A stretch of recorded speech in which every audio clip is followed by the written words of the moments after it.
I want to welcome all of you to the Helena Progressive Action Network show here on Helena Civic TV. My name is Frank Kromkowski. I'm one of the members and founders of the Helena Progressive Action Network. This group used to be called Our Revolution Helena, and before that it was called Helena for Bernie Sanders. And our tradition is that we care about the increasing inequalities in our nation, in housing, in healthcare, in food, and we also have a legislative agenda that has taken us to defend same-sex marriage, promote women's health and safety, support Native American legislative issues, protect and expand voting rights, and many, many other issues. This is our 44th interview in this series, and I have a couple of returning guests who are going to share in a dialogue with me about some important issues. My guests are retired Montana Supreme Court Justice Jim Nelson, who was on the Supreme Court for about 20 years here in Montana, and then retired in about 2012 or so. 2013. Mm-hmm. And my other guest is Marianne Dunwell, who is now a member of the Montana legislature, and was first elected, I believe, in maybe 2014 or so for the Montana legislature. Started in 2015. And now she's running for the Senate for a separate seat in accordance with the Montana law concerning time limits or term limits. Is that correct? Well, yeah, thank you, Frank. I'm so pleased to be here, and appreciate the Helena Progressive Action Network invitation and to be here with both of you. But yeah, I'm running for the state Senate, Senate District 42, which is in my House district. I'm termed out of the House. I've served for 4 terms to the best of my ability, and I hope folks find it in their hearts to bring me back in the Senate. Cool. Thank you, Marianne and Joe, for being here. So let me just say one more piece of introduction. Justice Nelson has written many articles and op-eds that have appeared in the Helena papers and in journals like Counterpunch, which would be familiar to lots of progressive readers and watchers of this show. The 2 most recent ones are called, there's precedent for that. And the second one, the most recent one, which came out December 6th or 7th or so, is called Why Women Will Be Collateral Damage in the Abortion War, the view of a former state Supreme Court justice. And they're both very interesting articles and op-eds, and I'd like us to start with Jim telling us about those articles and the ideas in them, and then lead to a discussion about the issues and the deeper questions that come about as a result of our thinking about those 2 articles. Well, Frank, I think that at bottom, both articles deal with the rule of law and how important that is and how it can be violated by public officials, by judges, by people in the executive branch, the legislative branch, and how the rule of law, when it's violated, sets what we call a precedent for future violations. Now, most attorneys are familiar with precedents as being cases which have been decided, and those cases are used to decide future cases that have the same factual pattern or perhaps the same legal issues. And courts follow those previous cases, follow those precedents, and that adds consistency to the law. Lawyers have a hard time defending cases, going to court, making decisions for clients if they don't know what the law is and how the court has interpreted it. So precedents are very important. I took a little bit of a different tact with the one article on there's precedent for that, because I'm not strictly talking about precedents, legal precedents as attorneys understand them. But precedents can function in other ways too, and those ways include how public officials handle certain matters, how department heads, members of the bureaucracy, how those matters are handled. And they're equally important because they provide consistency. If I know that something is going to be handled in a certain way by the Department of Administration, I can tell my client, well, this is probably what's going to happen in this case because that's the way they've handled it before. I cited several examples of what I was talking about, and I can go through those very quickly because it's a long article and I don't want to take up the time in detail. I cited, first of all, the Kyle Rittenhouse case, and this is the teenage kid that left his home in Illinois, went to Kenosha, Wisconsin, armed himself with an assault weapon, joined into a public protest, which started out at least peacefully. He wound up shooting 2 people and killing them, severely injuring a third with the assault weapon that he had, that he wasn't supposed to have. And he was charged with homicide in Wisconsin, Kenosha, Wisconsin, where it occurred. And ultimately, the jury acquitted him. I'm not going to go into the reasons for that. There's some peculiarities of Wisconsin law that I think dictated what happened there. But the thing that really troubled me the most, once he was acquitted, he became kind of the poster boy for angry white men and gun nut extremists and politicians like Donald Trump and Marjorie Greene and Matt Gaetz and Paul Gossard. All of these people thought, wow, here's a patriot. Here's a kid that's out there defending businesses. He had no business doing that. Mm-hmm. But they not only praised him, but they rewarded him. Some of these people offered him federal jobs. He got an audience with the former president. I mean, defending businesses is the job of law enforcement. Police, not some 17-year-old kid with an assault with him. And that's what it established here was vigilantism is okay. That if you take a gun to a lawful assembly or a protest, just taking it is justification enough for using it. And that's what that precedent is. I mentioned a couple of other incidents, but the one that's particularly troubling to me is Attorney General Austin Knudsen's decision to involve himself in the Rodney Robert Smith case. In that case, Mr. Smith allegedly went into a restaurant in Helena. He was asked to put on a mask, and this was during the time that there was a mask mandate under Governor Bullock, and he refused. He got angry. He knocked glasses off a table. He allegedly assaulted one of the staff members at the restaurant with the weapon, pinned him up against the wall, hit him, and quite properly, he was charged by the county prosecutor, Leo Gallagher, with felony assault and several misdemeanor crimes. And this was serious conduct. And Mr. Gallagher did exactly the right thing in charging him as the way he did. I was a former prosecutor, and I would have charged this guy with the same crimes.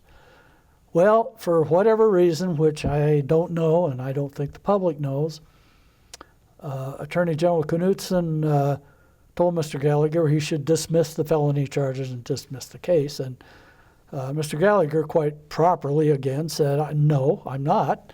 That would be unethical for me to do that. He's properly charged.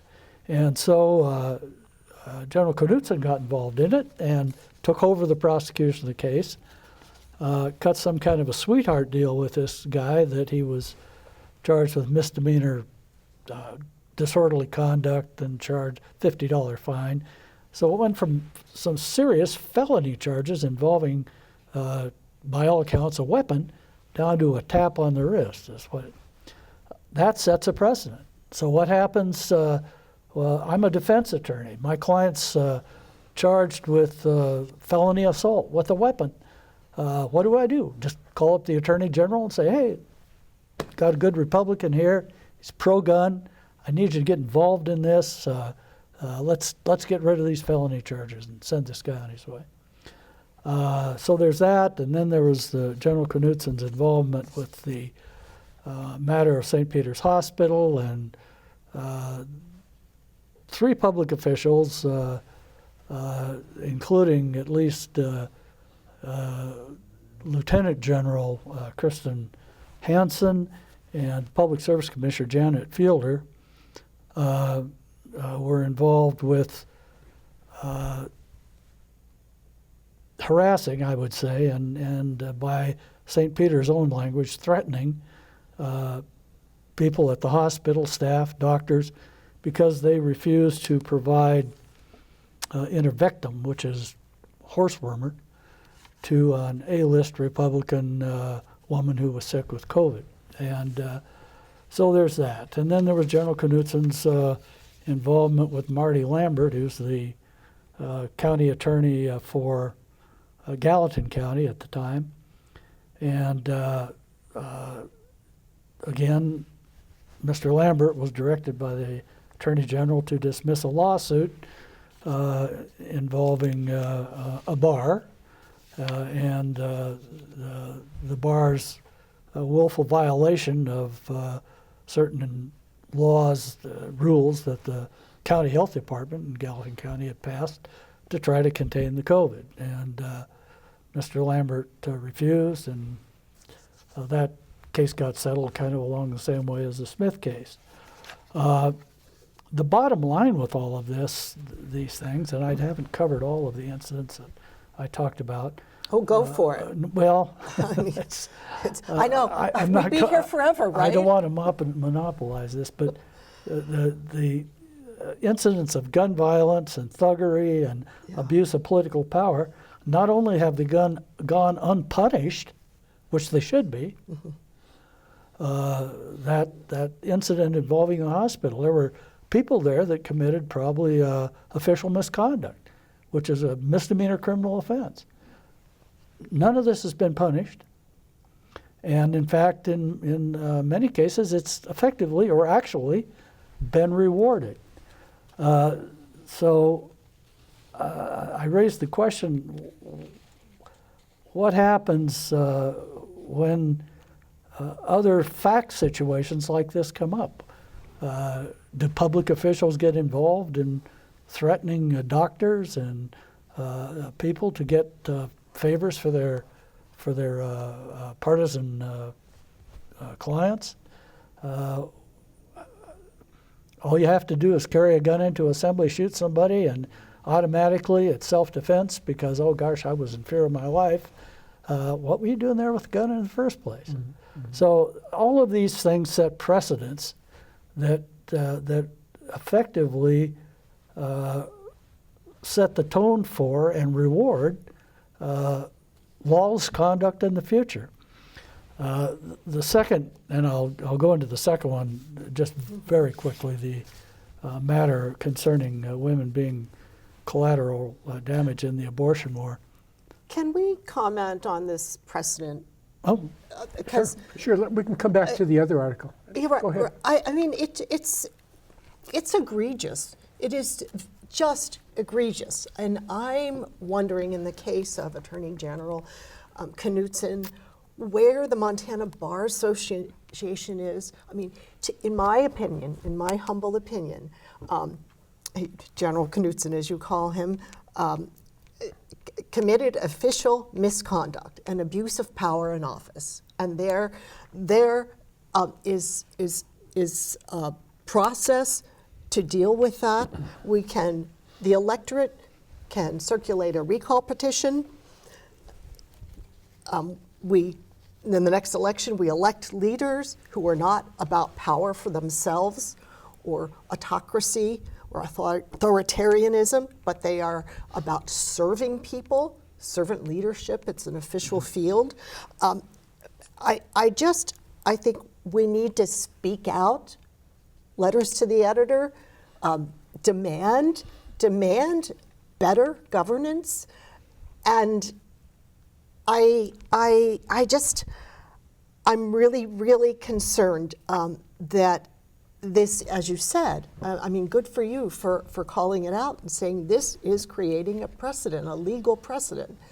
And I wish we could just, I mean, we are the people. We are the government is the people. We do have the power to stop it. Now we do, before this gets any worse, before we find ourselves in an authoritarian government and not a democratic republic. Well, the people elect their county attorney. That's an elective office, and the people in those counties elect those people to do a job. And if I was a county attorney, now I'm looking over my shoulder all the time about, well, God, I better not charge this person with that. It's a good Republican, you know. Yep. The Attorney General office is going to step in and tell me to dismiss it. That is terrible. I think in the 20 years I was a county attorney and the 20 years I was a judge, I'm aware of only one time in 40 years, to my knowledge, that the Attorney General stepped into a case involving a local prosecutor and required that the prosecutor do some kind of conduct. Under law, under Montana law, the Attorney General has supervisory control over all prosecutors. But it's seldom, if ever, used. In fact, if anything, it's the other way around. If the county attorney needs some help in prosecuting a case, they go to the County Prosecutor Services Bureau. It's run out of the Department of Justice. And that's a good resource for them. I just wonder where the County Attorneys Association Well, has been. I don't know. And to answer your question about the bar, Marianne, I don't know. You know, That's a whole separate disciplinary process. the Constitution, our Montana Constitution, we are going to celebrate the 50th anniversary this June of the 1972 Montana Constitution, the best state constitution in the nation. When all of us elected officials take the oath of office, we vow to uphold the Constitution of the United States and the Constitution of the state of Montana. In my opinion, some of these elected officials are trashing both constitutions and not upholding them. What about the right to life, liberty, and equality of opportunity of this business that Rodney Smith attacked and the workers who he reportedly pulled a gun on? What about their individual rights to life, liberty, and the pursuit of happiness and equality of opportunity and dignity? I mean, isn't it Attorney General Knudsen's job to make sure their public safety is protected and their rights are protected? Well, and the county attorney was trying to do that. And you make a good point about the Constitution and the oath of office that all public officials take under the Constitution to support, protect, and defend it. And then you hear of somebody like Representative Derek Skees, who called the Constitution a socialist rag. Right. That doesn't strike me as being supportive and defensive of the Constitution. It No. strikes me as being dismissive of it. And your point as to the rights of the people that run businesses to have their interests protected, Leo Gallagher was trying to do that. To do that. In fact, I saw an interview of the gentleman who manages the restaurant that we're talking about, and he was certainly upset about the whole situation. I mean, you know, he was kind of left out in the cold with his staff. And what does that tell other people in our society? If I go into a restaurant and push people around and act like a complete jerk, Right. No problem. That's not who I'm we not are. going to be called to account. Well, it's I hope Montanans realize that is not who we are, and take it to the election ballot during the next election. well, I it's mean, not. It's not who most Montanans are, but it's giving Montanans the impression that that's okay the way to be. That's the problem. Yeah. Well, and Well, it's not okay we should just to be under my watch. if in we my book. respect the rule of law, then we shouldn't Yeah. be doing that. Well, Yeah. I was just about to mention Derek Skees' comment about the Montana Constitution when you brought it up, but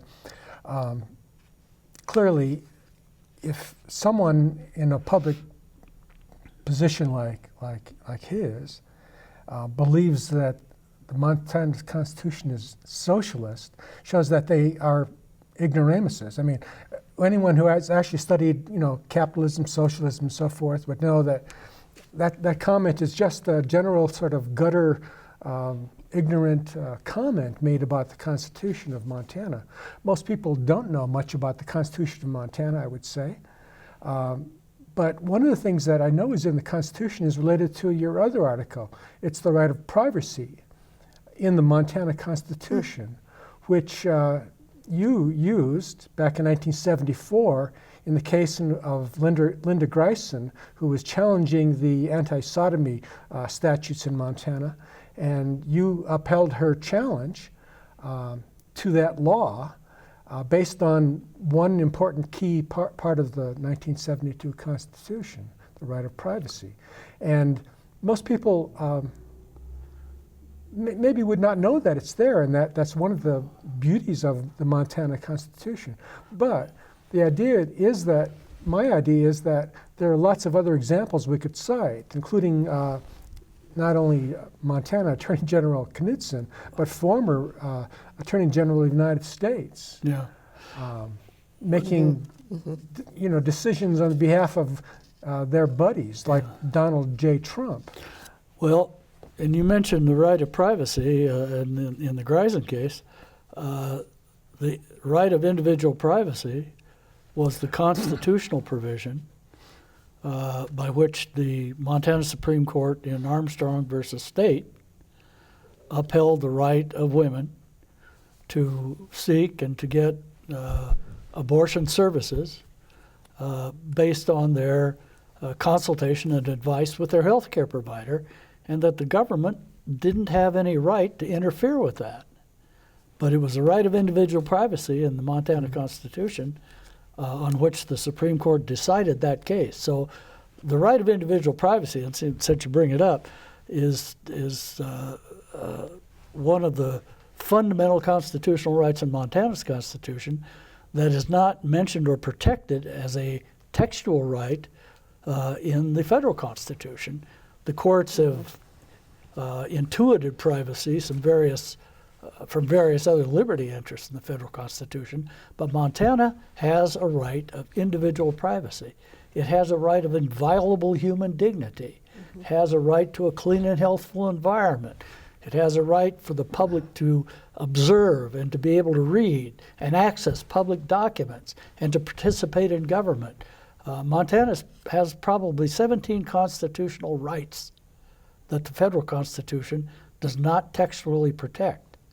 Mm-hmm. So to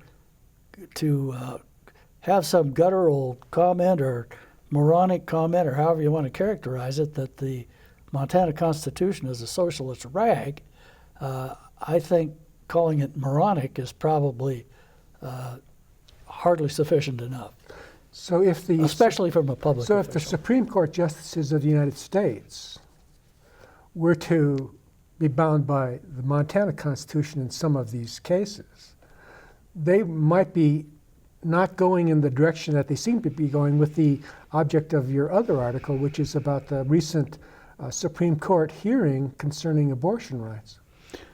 Well, possibly so, although that article dealt with another issue, and again, it's part of the rule of law, and there, not to go into that because it gets fairly technical, but basically there's a federal law that requires federal judges to recuse themselves from cases in which they may have bias or prejudice or may not appear to be fair and impartial. And I cited that statute. There are 6, well, let me start out. All 9 justices on the court, all 9 of them on the Supreme Court, U.S. Supreme Court, have at one point or another publicly taken a position on abortion rights. And that's, as I mentioned to you before the program started, that's something that judges are not supposed to do. You're not supposed to go out and say, by golly, if this issue comes up, this is what I believe should happen. Judges are supposed to be fair, impartial. They're supposed to make rulings based on the facts of the case, on the law of the case, and that's it. Not on their personal beliefs, not on their religious beliefs. And I focused on the religious part of it because 6 of the 9 justices are on the U.S. Supreme Court are either devout Catholics or nominally Roman Catholics. And the Catholic Church has an absolute prohibition against abortion, period, no questions asked. And the newest justice on the court, Justice Amy Coney Bryant, authored a law review article to that effect while she was, before she got appointed to the federal judiciary. So her views on this subject are in writing, on the record. And yet she's sitting on the case, as are the other 5 Catholic justices. So if these people followed the recusal statute, they should not be sitting on that case. And actually, none of them should be sitting on the case because they've all expressed their views on the right of a woman to seek abortion services. This is going to be decided, and I suggested in my article that it's going to be decided in a fashion that women are going to be the collateral damage of the decision. But it's going to be decided in a way that accommodates Republican ideology and Roman Catholic ideology, sectarian ideology. So basically, politics and religion win, women lose. And that's kind of the nuts and bolts of that article, although it's quite long. And the Montana Constitution loses, and its right of privacy. And well, oddly enough, if what I think is going to happen is that the U.S. Supreme Court's going to pretty much gut Roe versus Wade and just leave it up to the states as to how to deal with abortion issues. And you've seen what Texas has done and some of the southern states. Texas has turned it completely over to vigilantes. But if they leave it up to the states, the Armstrong decision should control. So Montana women should still have the right to obtain these services. And that's what prompted Representative Ski's comment about the Montana Constitution. The context of it was basically it's a socialist rag, and the right of privacy is being used to kill babies, and that's almost a verbatim quote of what he said. So I think there's going to be a move on eventually to amend the Constitution of Montana or do something like that. they're already working on it. Yeah, I know. I mean, they're putting the rhetoric out there, and we are very close to being able to do that. So, again, keep in mind who you vote for. Frankly, most Montanans do believe in a woman's right to make her own health care choices. Over 50% of Americans believe that. Almost 60% of Well, Americans believe that. Right. So Yeah, but we, literally, I mean, it could happen in the next legislative session, overturning the Constitution. They could set the wheels in motion, and according to our Constitution, Article 14, Section 8, just takes 2/3 of the state legislature, both chambers, to pass a legislative referendum to put this on the ballot to either overturn, amend the Constitution in some way. And that would be very dangerous, because we know some of the talking points out there are not fact-based. And we just don't want it to get that far. Right now, and we have 98 Republicans, and Republicans just need 2 more to make 100, which is 2/3 of the legislature, to pass this referendum. So we're close. We're close. And just know that the stakes are extremely high for Montanans. And so this last spring in the current, the just adjourned legislature, there were 4 bills that were passed concerning restricting abortions in Montana. Mm-hmm. They're in the courts now, for the most part. But with Republican Greg Gianforte as the governor, we don't have what was going on the previous years, are governors who would veto such legislation. So it is a dangerous time for abortion rights in Montana, not just because of what's happening in the Supreme Court, may happen in the Supreme Court, but because of what Republican legislators in Montana have passed. It's a dangerous time for a lot of rights. I mean, look at what they've done to voting rights.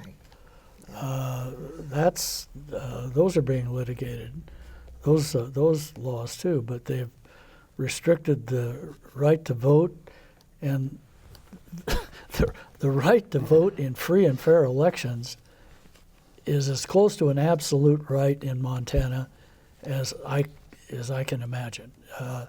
If I had chosen to write that provision in the Constitution, I couldn't have written it any better. It is an absolute right to vote in a free and fair election in Montana. And it says, and the Constitution says, no power, civil or military, and no power means no power. It means the legislature can't. That's a civil power. The legislature can't restrict voting rights under the Constitution, which of course they ignore. But it's as close to being an absolute right, and yet, again, the precedent is that, well, the Constitution says it, so what? Who cares? We'll do what we want anyway, and get away with it.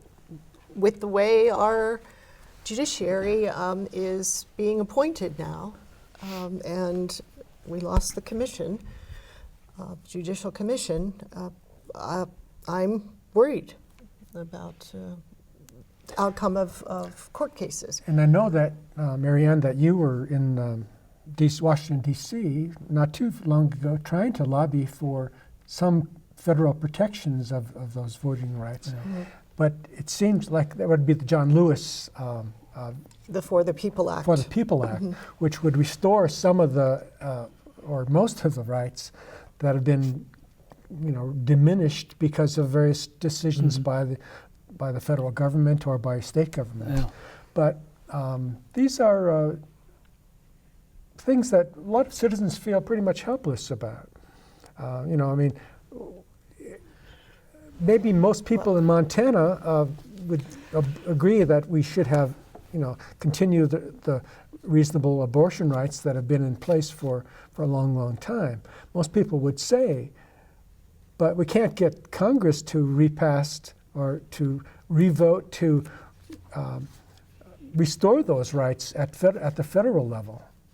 And so it's really that's our best. That's our best chance now. It is how we support some of those efforts to and Marianne restore those rights. Marianne brought this up, and I think it's a good point, and it's something I don't think people understand. I don't think people take seriously, but we are literally on the abyss looking into a resurgence of authoritarianism and fascism in this country and in this state. And all the signs are there. They were in pre-war Germany. If you don't like the Constitution, marginalize it and trash it. Diminish the press, take over the press, make it the enemy of the people. Restrict voting rights, restrict rights of free speech. everybody's got to have a gun, carry guns every place. I mean, this isn't the kind of society that I think, at least I think, most people do not want to live in. If you want to live in pre-war Germany, just start looking over your shoulder because it's headed our way. And it's a serious threat. There's been books and articles written about it by academics, by legal people. We are looking at it, and it's coming our way. And if Montanans are not concerned about it, they damn well should be. Mm-hmm. Mm-hmm. Yeah. I mean, so a solution is what you can do. You still have your vote. You can get out and vote and make sure you vote for representatives who have integrity, who believe in servant leadership, in serving. They're not politicians, who pledge fidelity. Yesterday I was at a tax revenue and economy conference, and interestingly, the keynote speaker was former Governor Mark Roscoe. He was our Republican governor in the 90s. And this is not a partisan thing at all. He gave a wonderful speech, and he said, we need to have elected officials who will pledge fidelity, that communicate for understanding, not for confusion, that want to fix problems and not destroy systems. And I stood up and gave him a standing ovation because it is not a partisan issue. We're talking about people who get into it not to abuse power, but to serve the people. Well, and the problem with, I think many elected officials, Marianne, and all branches of government, they forgot the fact that they're elected to serve the people. They're elected to serve the interests of everybody. It's not, I'm a Republican, the only thing I'm going to worry about is the Republican platform or the Democratic platform or the Libertarian platform. It doesn't matter. Elected officials are there to serve the public. And they can't do that by constantly fighting with each other, by not extending a real hand across the aisle. Well, I was going to make a comment that I won't make that I made to my wife the other day, but I won't say it on the air. But it's just we have devolved into divisiveness on an unprecedented scale. Tom Nichols, is a law professor, he's written a good book called Our Own Worst Enemy. And he made an interesting point because, people have asked me, and I'm sure you all, why do people vote against their interests? And the general, well, they vote against their interests because they like the politician. They're being told what they want to hear.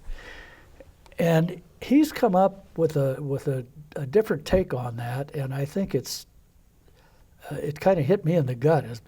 He's got it. He says that the reason that we are so divisive is not that you're telling me what I want to hear. It's that you're telling me how you're going to hurt somebody else. I don't care if you help me. I don't care if you're supporting my interest as long as you're hurting somebody else. It's called resentment, and there's a French word for it, which I can't Ressentiment. Yeah, that. And he says it's that hatred of the other side. How can I hurt these people? That's what's important. Well, the 19th century philosopher Friedrich Nietzsche said resentment or ressentiment is the most powerful emotion. Yeah. My question, though, is why is there so much resentment among so many people coming out in such violent ways? Because everybody's got grievances. I mean, somebody feels that you're mistreated this way or that way, but you don't then take a gun Yeah. or threaten to kill someone. I mean, my life has been threatened, and I know what it's like to have a person who has fixated on me as a treasonous person say he wants to come and get me. You know, I know that. Well, Nichols has an interesting answer for that too, and it's complicated, but there's two things he points out.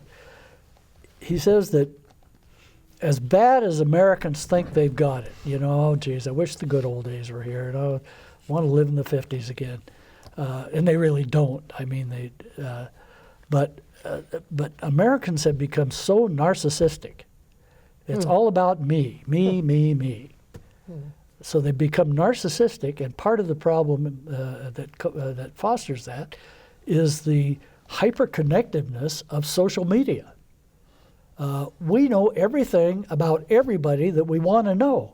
All you got to do is go on Facebook or Twitter or Instagram or some of these social media accounts, and we not only know it now, we know it immediately, and we know it worldwide. We know everything. There's such an overload of information, such a hyper-connectiveness that we've come to the point that we know so much about everybody that I start finding fault with everybody. Well, you got this and I didn't get that, and that isn't fair, so I hate you, and that sort of thing. So I think another part of that is my own analysis of why so many people are susceptible to that kind of promotion of resentments, is that our society is always cracked up to be the greatest country on earth, greatest this, greatest that, greatest this, except that we're only greatest in one thing, and that's military expenditures. And those dominate our federal budget. So people who think they're being cheated never look at the military budget and say, that money is a wasted expenditure there. We could, make sure that everybody has health care, make sure that everybody has food. Our country does not have everybody who has health care by any means.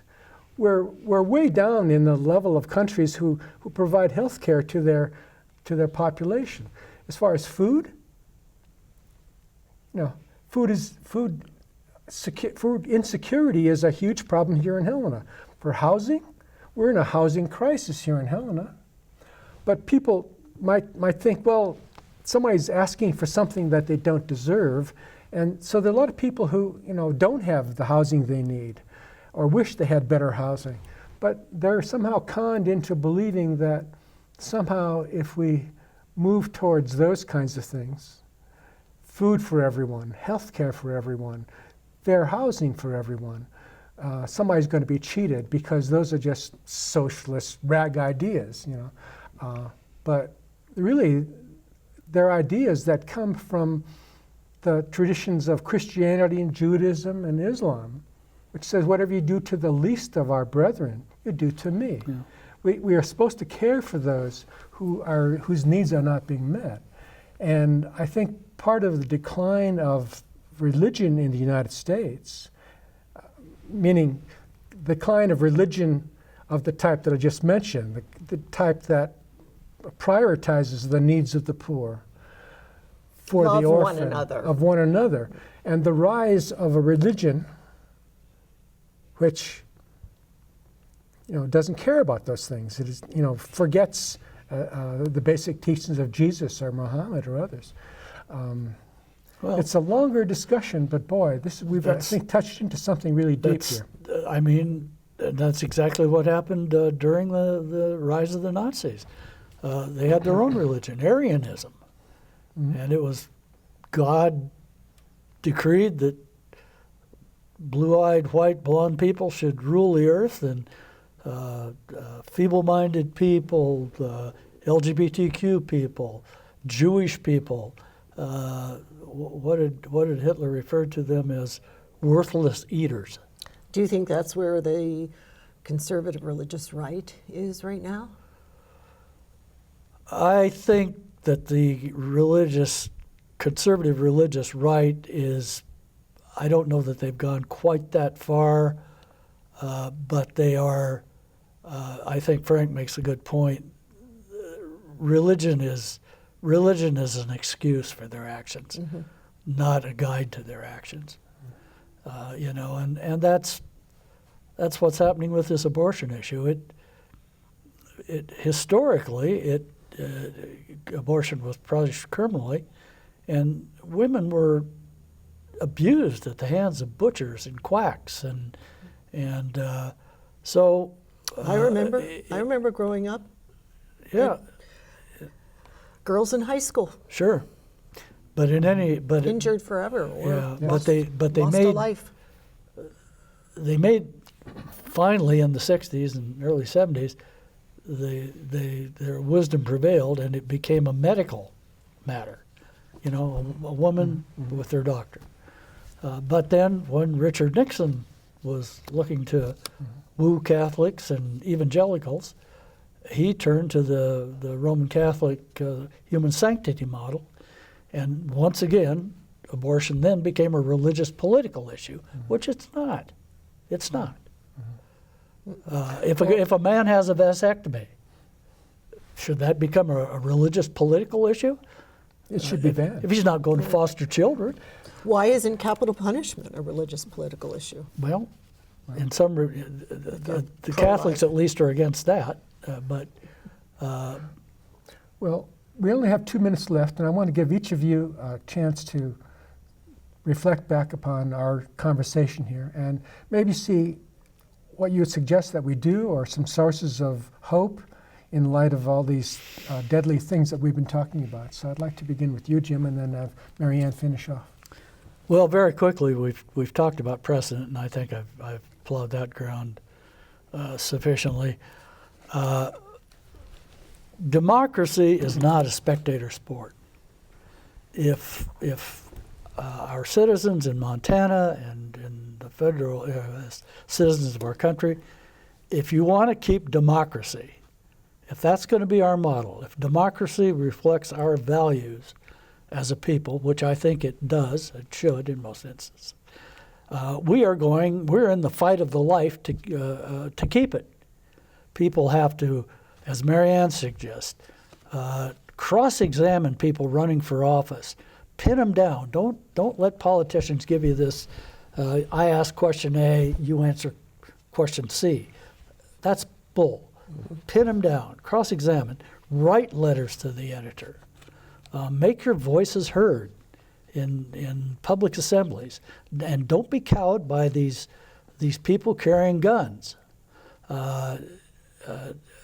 Again, we're in a fight of our life to keep the democracy we have.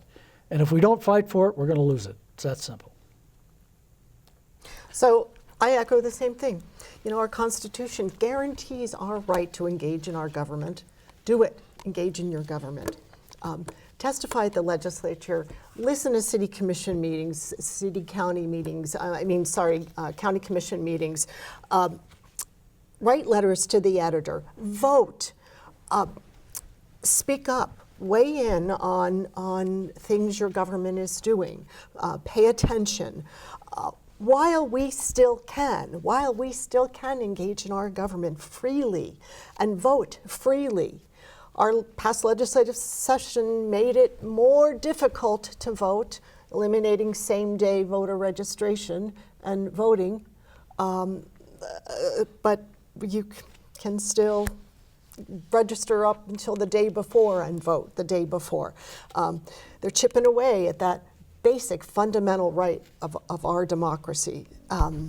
So, engage in your government, because you know what? Government is not something up there on a pedestal. Government is all of us. Government is you out there. And we need to protect who we are and our democracy. Otherwise, I cringe to think what type of government we will have. We will not have government for the people. We will have an authoritarian, abuse of power government. We see the signs of it all around us. Well, I want to thank both of you for your thoughtful reflections and conversation this morning. There are lots more things for us to discuss, but this has to be the end of our conversation. So I want to thank all those who have been watching this Helena Progressive Action Network interview here on December 9th. And I'm sure we'll come back together to discuss this some more. Thanks Good. so much, Thank Frank. you, Frank. Thanks, Marianne. Thank you. Thanks, Justice Nelson.